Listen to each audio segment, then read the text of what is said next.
What's up, everybody? It's your boy Mike Rashid, and we on a boat, bitches. And of course, boom, Marc Lobliner, TigerFitness.com. Somehow I'm on a fucking boat with Mike Rashid. I don't know how this happened. I had a fantasy about this. I don't know how this happened either, honestly.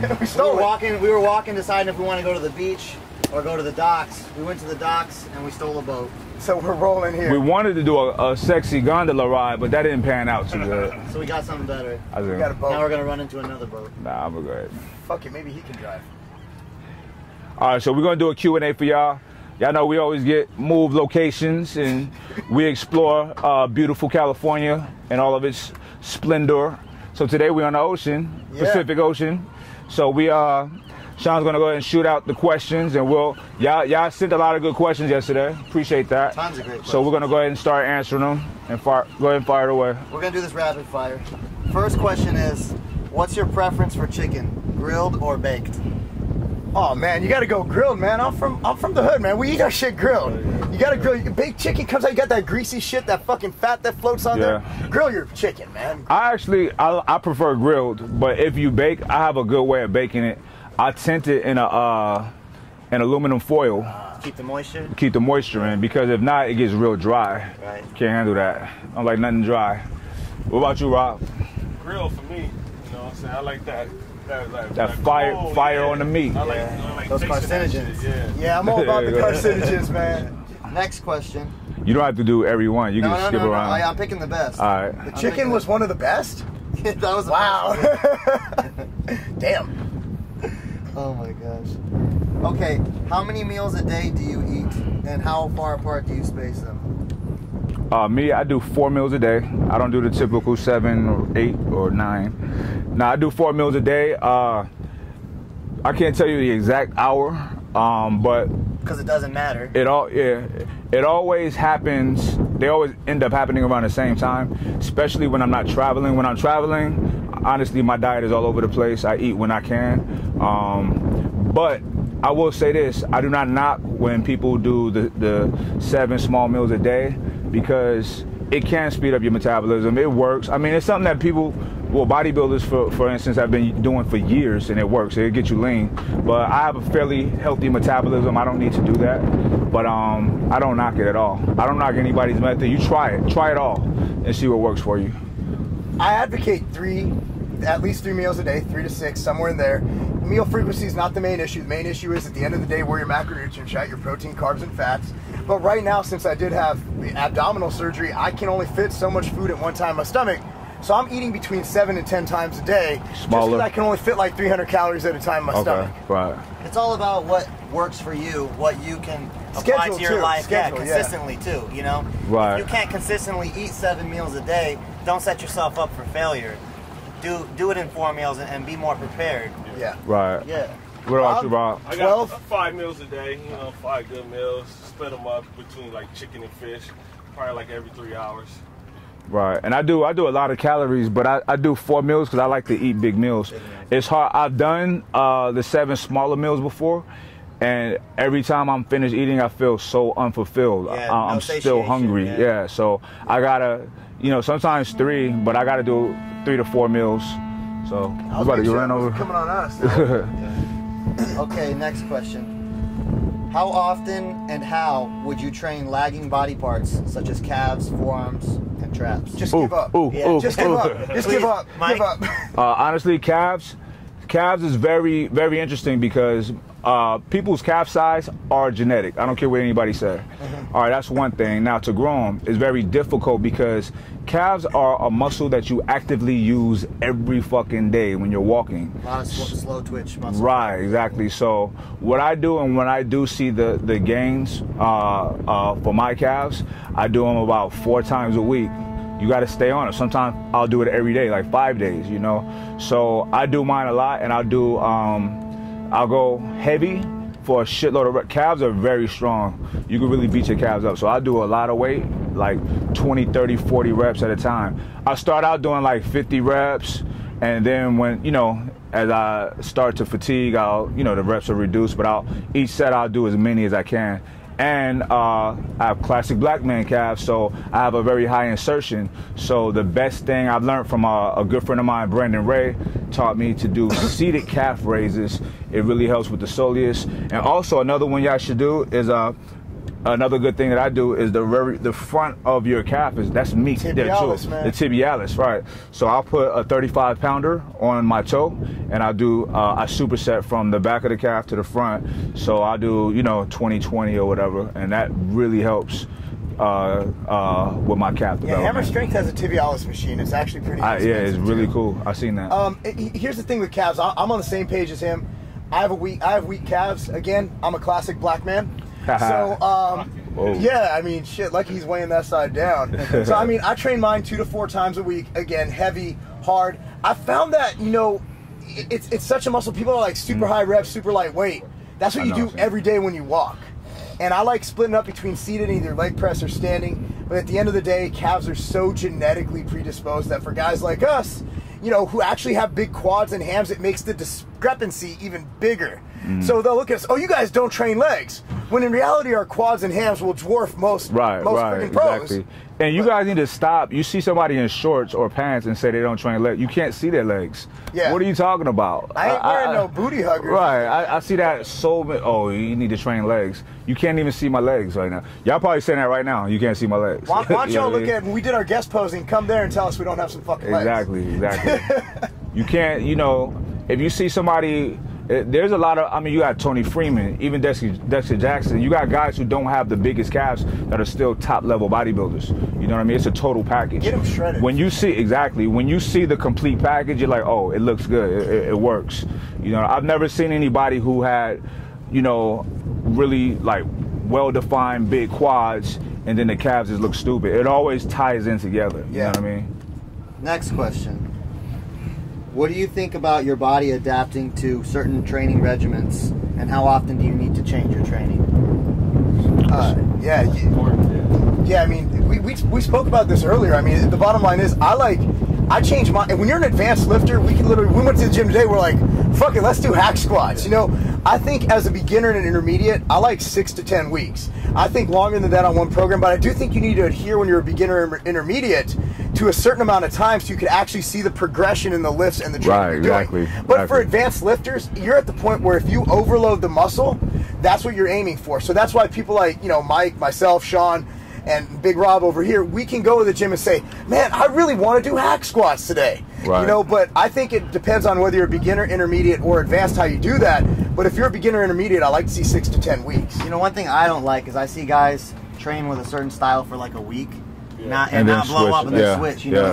With a progression, any kind of a planned progression, you need to dedicate yourself to it for the amount of time you're supposed to have, especially if there's percentages involved and reps and sets that are controlling volume to get you to reach a certain goal. If you only do it for 2 weeks, you're not going to see anywhere with it. Yeah, exactly. So commit to something, give it 100%, 110%, then evaluate how effective it was, and then if you want to use it again. Right.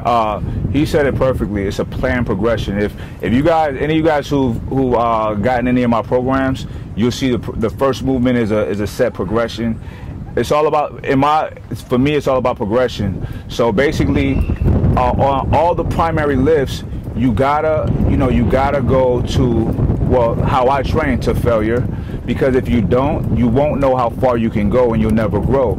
If you go to if you write down, I'm gonna do 12 reps, 4 sets of 12, you might not be getting close to where you need to be. You might be already too conditioned for that. Your body may be too efficient or efficient enough to handle that load without it being very taxing on the body. You gotta tax yourself. You grow from stress, from tearing apart the muscle. And if you're under your limit, you will plateau. You plateau long enough, you will start declining and start losing gains. So that's something you don't want to do. So like he said, there's always gotta be a progression, whatever program you do, and you have to do it long enough to see the gains, see if it works or not. Also, what I do is I have set things that I do, but I'll throw different things in there after a certain amount of time. Like, oh yeah, I haven't done step-ups in a while. I'm gonna start doing that again. You know what I mean? I haven't done lunges. Like right now, I can't wait to get back to lunges. I haven't done lunges all year. right? We used to do lunges all the time last year. Like we would finish a leg workout with no bullshit a quarter-mile walking lunges. It's brutal. I haven't done it in about 8 months, but you know what?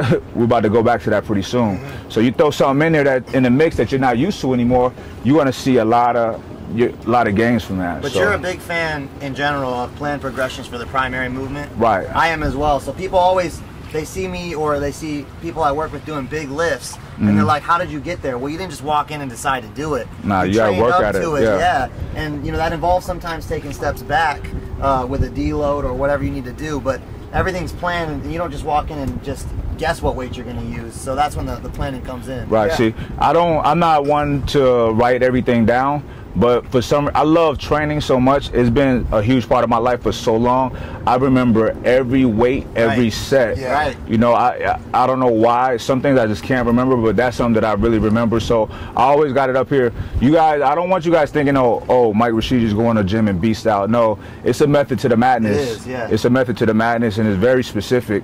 And you know what? At the end of the day, I'm a huge proponent to progressions. You know what I mean? They work. They flat out work. You know, all right, we ran this program all month. All right, next month we going up 15, 20 pounds. You know what I mean? It's good. It's hard. Good. That's what we want. That's going to make us stronger. It's going to make us grow. So that's my advice. Next question. This young gentleman wants to know, do we African Americans need to tan before a competition? Yeah, we do. Yeah, it really helps. I remember my first show, I was shocked to hear that I needed to tan, but it actually helps. It evens out the skin tone. And even with me, my legs, I usually have on pants or shorts and tank tops all the time, so my legs are lighter than my upper body. So you definitely got to tan. And it's even good to, you know, a couple weeks out from your show to start hitting the tanning booth or even lay out. Yes, black people too. You want that even skin tone. It makes a huge difference on the stage, because you could be standing next to somebody that you're neck and neck with, but if his skin looks better, then you know, he's going to get that advantage. So you want to cover all bases. So yes, African Americans got a tan. I was shocked, honestly, when I first, you know, started in the industry at Weeder. And I was talking to a couple bodies, like, yeah, we got to go tan. They were black. And I'm like, wait, hold on, wait, what? You know, so yeah, it is something. I think everybody goes for that even skin tone. And even if you're black, you're going to have discrepancies where we wear clothes. Right. And when you're on stage, all you got is something covering your balls and your ass. Right. And not even your entire ass. And I mean, and not always your entire balls. But I do know that for tanning on stage, Dream Tan, I have heard great things about how it works. What do you use when you get on stage? I don't even know. Like, whatever they have at the event, I use them. Yeah. Because I don't have to do a whole lot. I do the night and then in the morning, and I just let them do whatever they do. I usually just Dream Tan at night and then put a coat on, and my color looked perfect, my pro qualifier. Yeah. So, yeah, it's work on different color works for different people. Like Pro Tan makes me orange. So, I mean, I look like a big fucking tomato. So just experiment what works for you. It might take a couple shows. Right. Okay, we're going to go philosophical, then we're going relationship. Oh, yeah, buddy. So first, let's do philosophical. How do you take your ambition in your training and gym life into other aspects of your life? Ooh, let me get that one first. Go ahead. All right, so I'm big on, like, you know, what I practice what I preach.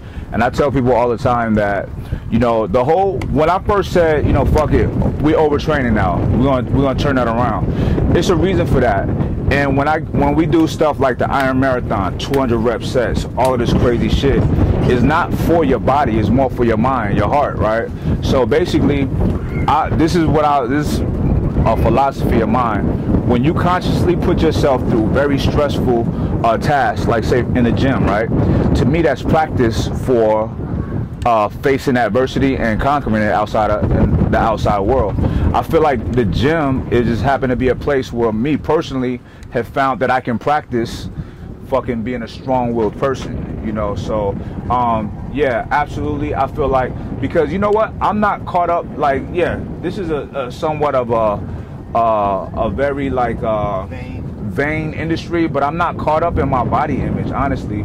When I first started lifting weights, it was always to be strong. Okay, so when I start eating better and, you know, still training properly, then of course you start looking good. So to me, looking a certain way is a byproduct of, you know, some really good decisions. But that should not be what your life is about. The gym especially when you're like really pushing it to the limits, is a place where you practice, you know, conquering difficult tasks. Because I noticed that when I'm out, like I've faced some really difficult situations, and I always keep my head up, smile, and handle that shit. You know what I mean? You find yourself trying to take control when other people are like crying, breaking down, wanting to fold. You're used to tough shit. You know what I mean?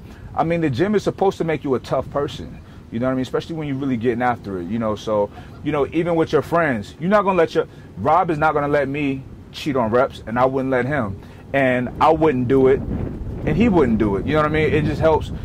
It's so many benefits to it outside of the gym that it's ridiculous. So I feel like for the most part, it can make you a stronger, more solid person if you have that kind of mind state to where you want to only, because this is what's sad about it. I feel like some people only go hard and beast out and everything just for the vanity purposes. You know what I mean? So, I mean, that's fine, to each his own. I'm not knocking nobody for what they do, but I'm just saying that you are not getting all that you could be getting out of your training by keeping it just gym shit in your body. Fuck it. Like, it's a million people with amazing bodies. It's not hard to do. You know what I mean? But take that shit, that fucking fortitude that you've developed inside of that gym, and apply that shit to your everyday life. You will be a fucking ultra fucking man. Like, you know what I mean? You'll be a very fucking alpha male, straight up. Yeah, what I always say is bodybuilding should enhance, not take over one's life. Use the gym. I mean, the thing about the gym, you have short and long-term goals. And that's you setting your career. You know, I set goals in my career. I want to be this by this age. Right. I want to be this by this age. By the end of this year, I want to be CEO. By the end of this year, I want to be VP. Whatever you do in life, be it, okay, I want to be a better father. I want to be a better husband. I want to be a better family person. You can take what you do in the gym, which is short and long-term goal setting, and apply it to every single other area of your life. So again, use bodybuilding to enhance, not take over your life, and it'll be the greatest thing you've ever done. Exactly. And you know, there's other benefits to it too. Like, you know, you building confidence. You raise your estimation, your self-esteem. You know, and that's not to be an asshole to people. You know, people probably think I'm an asshole, but I am a grumpy person. You know, I think a lot of shit is stupid, and I speak on it. But I'm just a real guy. I'm just honest, brutally honest at times. And I find myself getting even more honest with age, you know what I mean? But it's not to be an asshole to people or to look down on people who aren't as big as you or who can't lift as much as you. That makes you a fucking asshole for real, you know what I mean? And an unpleasant person to be around. You want to lift people up. You want to help people. Strong people lift other people up, you know what I mean? That's what it's about. And one thing like why I connect with this guy so much with Marc is because I see that in him as well. You know, we're on the same page, and like minds always gravitate towards each other. I'm not concerned with me just looking like a fucking star and being the man. No, I guess my thing is like, you know, I have about 8 athletes signed to my company, and none of them really have this huge following to really make me a shitload of money. That's not why I sign these people. I sign these people to try to help build up their social media. If I can help somebody become a star, I will feel fucking great about that. Yeah. I would love to be a part of making somebody else have a great career and make a lot of money off of something that they love, which is fitness. You know what I mean? Yep. And that's what it's about. All right. Now we're going relationship. Yeah, buddy. There we go. Oh, look, y'all know I don't even know how to get back. Y'all know where we at? Yeah, we'll get it. Is that way? Yeah, we'll get it after this. All right. I have a chick who likes me, and we talk dirty all the time. Oh, shit. I have a feeling she wants a relationship, but I don't. Is it possible to ask her to be a friends with benefit situation without hurting her feelings, or should I just leave her? Well, first of all, those hoes, they're not loyal. I mean... And they're also not loyal. You can start on this one, man. I have my opinion on it, but... Go ahead. You know what? I mean, you just got to be transparent with her. If she wants a relationship and you don't want a relationship, say, look... Be honest. You know, be honest. Say, look, I really... But I think you need to sugarcoat a little. You can't just go out and say, look, I just want to tap that ass. Because that might work for some girls, but But again, it just depends on her outlook on life. Now, if she wants a relationship, to say, look, I'm not ready in my relationship. I have school, I have this, I have that. But I really enjoy being with you. I like your company. And I think we should be intimate, but I think we should also focus on our friendship more or less than focus on the long term of our commitment. I think you need to kind of sugarcoat like that, but let her know. Don't lead her on and say, oh yeah, we getting married. Yeah. With no intention of getting married. I mean, so you got to let her know that right now you're with her for her friendship and her intimacy, but you have no intention of taking it further at this moment. But let her know that might change in the future. All right, let me speak on it. As a guy with experience with women, now I've made a lot of mistakes in my life, especially with women. I love women, man. I love being around women. It's not even always a sexual thing. I love the company of women, you know. So I've been in situations similar to that, to where it really wasn't discussed in the beginning, like what our roles were, and because I don't like doing that. I'd rather let things develop naturally.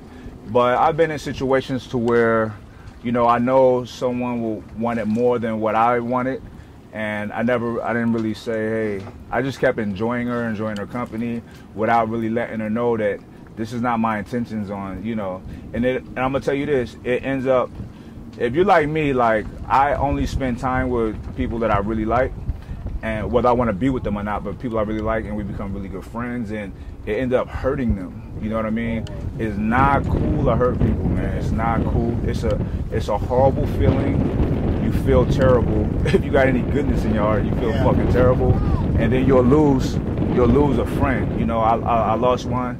She was like one of my best friends at the time, and you know, and it hurts she don't want anything to do with me, don't want to talk to me ever again. And it really hurts my feelings, like honestly, it makes me sad. So you don't want to hurt people, so you don't have to lead them on, you know what I mean? But like Mark said, you can let them know, but you don't have to be very abrupt about it, you know what I mean? Just let them know, like, I really like you, let's hang out, let's spend time, we'll see where it go. I'm not saying I want to be in a relationship right now, I'm not saying I don't in the future, but right now, I do want to spend time with you, but I do have these goals, and you should be focused on yours as well. We'll see what happens in the future. You lay it out there, you give her the choice to say yay and nay. You know? She'll respect you more for it too. Yeah, I think so. Yeah. And chances are she's going to still give you that good stuff. You know what I mean? All you gotta say is let's take it slow. Let's take it slow. Yeah, but make sure when you get that opportunity, you got to lay it down, man. Oh, you got to handle that impression, man. You got to handle that. You got to have her coming back for more, so you can't go. You got to pay attention, man. So if you want it to be that kind of relationship, you got to put it down. Right, because you don't want it to be like you take it down that first time and then she like, yeah, let's just be friends. You don't want that. You don't want that. You got to do it, man. Handle that. All right, what's up? What's next? You guys want another one? Yeah. After I train legs, I can be very sore for up to 4 days. And so I'm not sure if I should train during football season or not. I play for my high school team, and I don't want my leg training to interfere with my gameplay. You play football, you played sports, right? Yeah. Yeah, I box. Yeah, I mean, here's the thing. During the season, you do not want to train to the point where you get sore. You just want to maintain. Yeah. Maybe once or twice a week, tap them, but you're going to be getting plenty of activity. You don't want to fuck up your game. Do not train for hypertrophy. Train in a maintenance type phase. Do not go near failure, and do not go maximal, because you are going to lose strength during the season. You got to gain that shit back in the off season, Mike. Absolutely. You hit it on the head.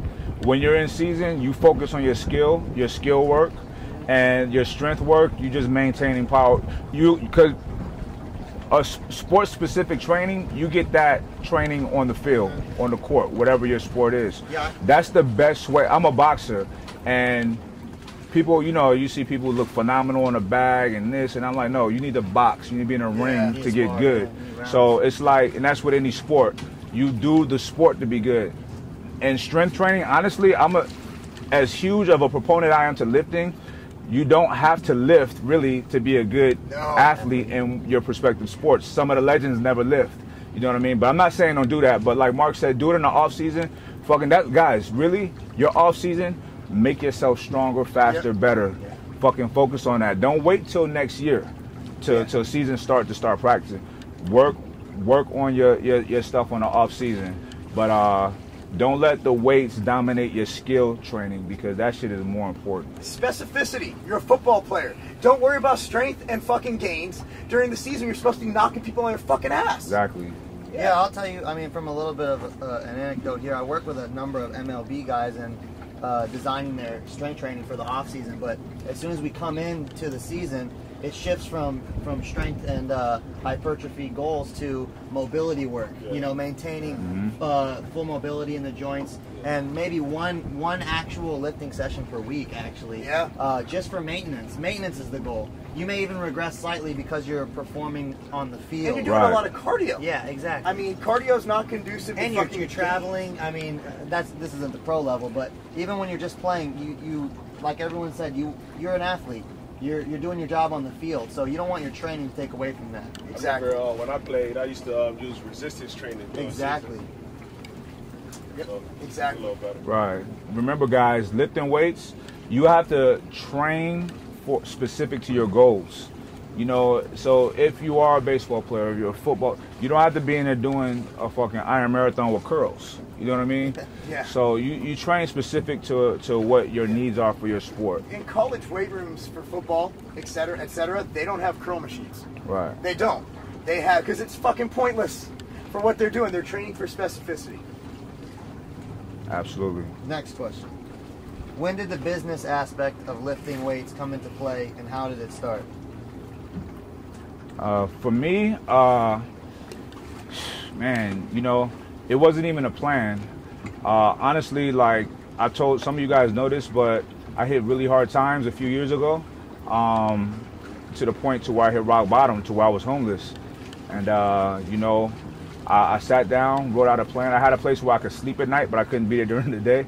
So I had a bike and a place to lay my head at night. So what I did was, you know, worked on my resume, got all my stuff together, got a job as a trainer, worked for Gold's Gym. I excelled at it, you know, got awards every quarter.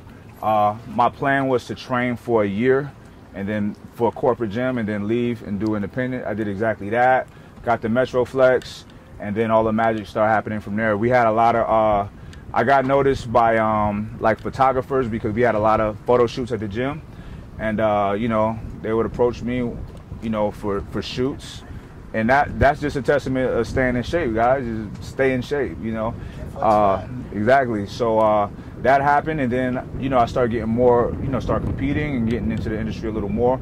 And things, honestly, all of the good things that have happened to me is a result of hard work, but things have come to me. Like, there's a lot of things that I've accomplished that a lot of people send out their resumes for, their headshots, that I've never done. I wouldn't even know how to do that if I had to, because big companies or whomever, they seek out who they want. You know what I mean? They get thousands and thousands of great physiqued pictures every day. Daily. So that's not really effective. No. When they see what they want, they come and get you. And my first sponsor, who I'm still with, Better Bodies, who treats me amazing. I love this company. I love what they stand for. They're authentic. It's not about making money with them. I'm gonna stop saying that because everybody want to make money, but these people really live the lifestyle of bodybuilding, fitness, etc. But anyway, the CEO of the company was following me on Facebook, and I had no idea this. So you never know who's watching you. You know what I mean? And he liked, you know, the motivational things that I said to people. He liked, you know, my realness, just me being a real guy. And then things started, you know, escalating from there, you know. And one thing that really helped me out, I want to shout out my boy Chris Albert for this. He told me, he gave me advice. He said, it was when I first started competing. He said, in this industry, there's either producers or consumers. He said, you got to choose which one you want to be. He said the consumers are the people who year after year after year compete, dieting, spending money, doing this, that, and the third. You know, this industry requires a lot. It's an expensive sport for the athletes, which is bizarre because usually the athletes get paid. But in this industry, the athletes pay to get judged. You know what I mean? So he said you have that side, people who will go into their 40s and 50s never achieving that dream. You know what I mean? Then you have the producers who's reaping the benefits of it. You know, people who have products to sell to these people who, you know, who promote these shows, et cetera, et cetera. So I decided right there, I'm going to be a producer. I will be a consumer just enough to learn the ins and outs, to have that experience, but you know, that's not going to be my life. You know what I mean? So, and that's exactly what I did. So that's how I got into the business side. I'm just a business-minded person, and I have kids. You know what I mean? So, and not only that, I have a lot of good ideas that people like, and I provide what people ask me for. That's it. What about you? Oh, want me to go? Well, I was fortunate, you know, out of college, I got recruited by Weeder Publications. I was actually managing a few gyms. Nice. And then I want you to, you know, apply for the job, or I mean, interview for the job. I didn't know experience interviewing in a corporate setting. Right. I borrowed my dad's old suit, which didn't fit. And, you had the baggy suit? No, man, it was tight, man. Oh, okay, he's too big. This shit was like up to here. Cufflinks were all golden and shit. And I went in and I actually beat out 7 people with master's degrees for the job. Nice. And from there and how I got into actual, like, you know, so I started in the business side, but I started in publishing. And then I kind of, the editor of Men's Fitness, Jerry Kindella, gave my first break. He's like, you know, you're in shape. If you got lean, we put you in the magazine. So I got lean. And then I did some photo shoots for Men's Fitness. And from there, kind of, you know, did its thing. After that, I left Weeder. Then I, you know, helped found InStone with Sylvester Stallone. And then I started Scivation, and we weren't growing really well. And I'm like, dude, what do I do? And I looked around, and no company owner was competing. And I'm like, I'm going to give this competing thing a shot. So I got on stage. I looked like utter shit, but luckily no one else showed up. And I actually won the show, and our sales actually grew. Right. So while a lot of people say I started because of the passion, because this and that, I started to prevent from starving. I literally didn't think the company would make it if I didn't do something to get some PR. Right.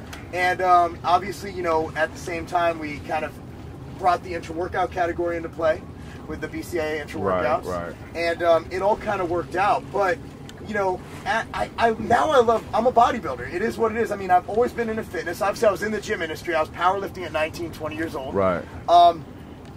It is who I am, you know, and nothing's better than the fact that we did business today, but part of the business was training legs.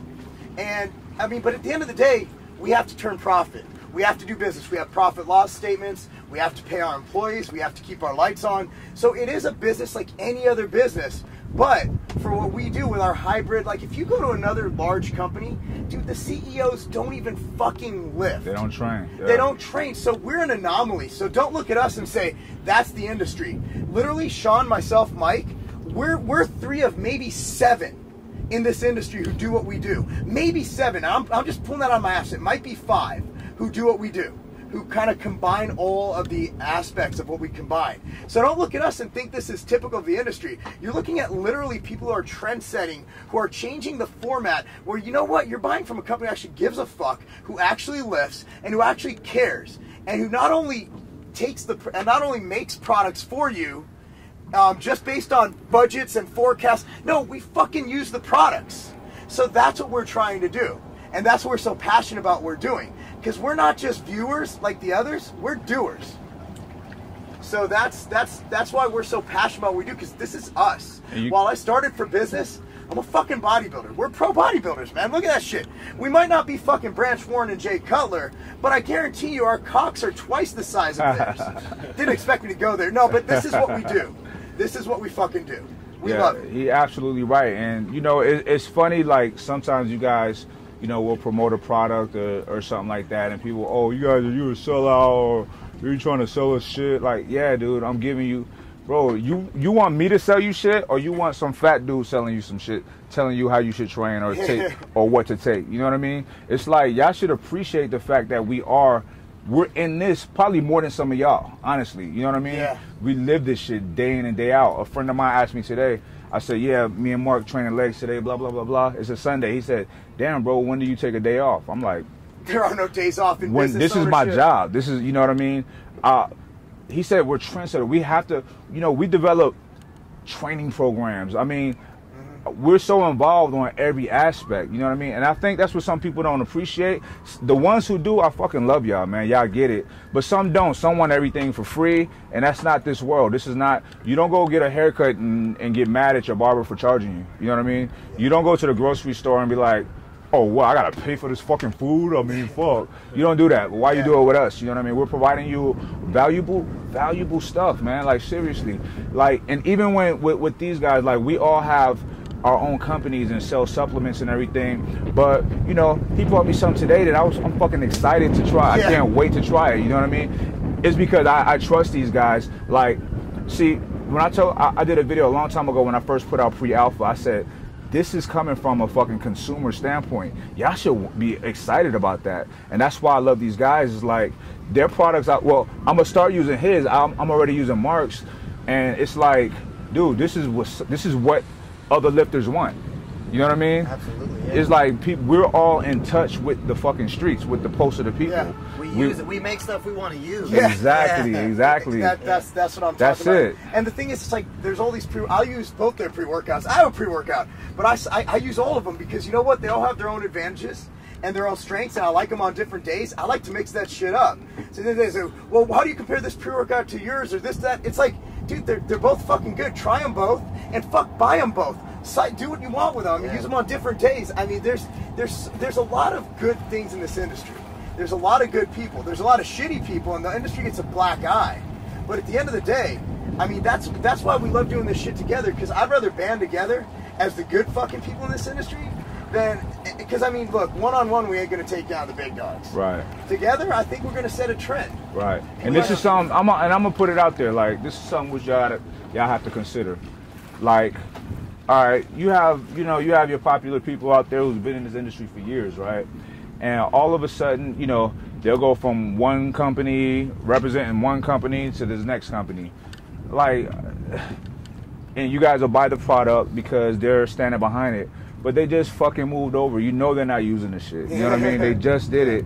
And then all of a sudden you have guys who, you know, guys like us, we come through grinding through and we're giving you guys groundbreaking products, and you have these fucking big time dudes who all of a sudden now they want to put their products out, and you know, you see them in pictures with, this is my team. It's like, no, these guys are giving these people these supplements to just put their name and their faces on. We're not doing that. Y'all not getting that from us. Y'all are getting people who are fucking coming up with their own formulas, you know what I mean, brainstorming with other smart people and giving y'all shit from the heart, not just slapping our names on a label and selling shit because we have big names. That's not what's happening. You know what I mean? So that's something y'all should consider. You know, always evaluate, be smart. You know what I mean? When you buy, these are supplements you're putting in your body, man. Like, I got friends, you know what I mean, high places in this industry that, you know, when they do big studies on, independent studies on certain supplements, big time supplements out there, and they're appalled with the lack of quality that's in the stuff. These big companies that are fucking cutting corners, when they can afford to put the best of the best shit in there, you know what I mean? My profit margins are a lot lower because I do put quality shit in. I don't make a shitload of money off of my supplements. Wait you know till what I your mean? protein comes out, bro. You're gonna find out shitty margins. Right, I already know. You know what I mean? So it's like, you know, trust me, man. We giving y'all quality shit, man. Like straight up from all three from of the us, heart. We make products that we want to use. We're kind of Exactly. selfish in that way. Exactly. You know, people say, "Do you take your supplements?" I actually made my supplements for me. I wanted to take them. You know? I'll be excited about my shit. Dude, you know I'll tell you what, man. We get like a new flavor of fucking protein. It's like a new toy. I get so excited when he come out with a new flavor because the shit is fucking good. It's like fucking great. I mean, or you get a new product to try. It's like I get excited. Yeah. You know, like I get in trouble. You know, people get mad when I say this, but when he came out with NR, my daughter's an elite travel soccer player. She takes NR. You know, I was so excited to be able to give her that. You know, so it is what it is. Well, you know what? This question was really good because it's so multifaceted, but I wanted to touch on one part of it. He asked, how did you get started and why? Getting started is just as simple as deciding you want to. But how are you going to be successful? I think we agree on this, Mark. It's differentiation. You know, what do you have to offer that's not already there? If you don't have anything to offer, you're not going to go very far, you know, because it's all been said and done for the most part. So you better have something to offer that's not typical. Yeah. Right. So many people have the same exact everything, all over again, you know, your chances of success are much lower if you're not differentiated. This is like a 40-minute video. Oh yeah, it's all good. All right, check it out, y'all. We're fucking in the middle of the ocean. I have no idea where we are. And the how to get back. are coming for us right now. So we're gonna go ahead and head back. But we love y'all. Keep sending those questions in. We'll knock down as many Q&As as we can. But much love, all you iron addicts out there. I fucking love you guys. Everybody's YouTube links are in the description box right now. Go ahead and subscribe. Check out everybody's channels, man. You get different information, good shit. You know what I mean? So until then, Mike Rashid, Marc Lobliner, Chandra Body. Big Rob. we up out this bitch. Check y'all out.